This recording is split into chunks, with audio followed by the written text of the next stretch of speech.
one of my buddies, last little story here, they call them a mitigator or a cleanup guy. So he comes in kind of like when you get those flood crews that come in and clean up your water in your house. He does this for ransomware. So he comes in, they negotiate with the ransomware guys.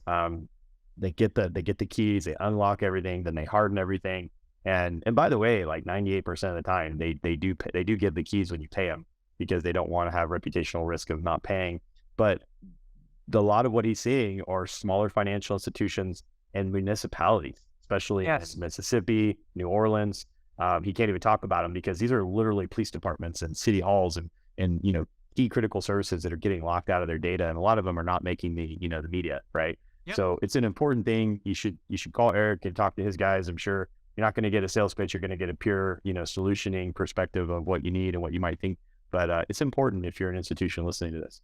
That shows you how big of a thing this is, that there's a whole middle layer of companies that have spun up just to mediate between the bad guys and the victims, right? I mean, how crazy is that? That's how big this thing is. And it's billions and billions of dollars that is successfully being stolen. And I'll leave you on this.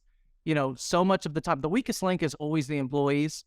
And again, as we're going through turnover and new tellers starting and new people at the bank and the credit union, if they haven't had any kind of security training whatsoever, and I find this really true with our smaller credit unions, they get somebody on the phone and they just want to help, right? They get into people helping people mode.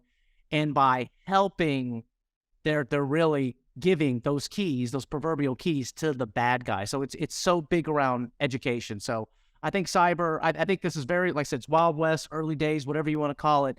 Cybersecurity is going to be the biggest talking point when it comes to financial technology and maybe just everything in general.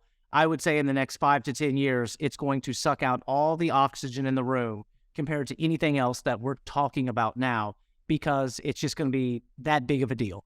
Yeah.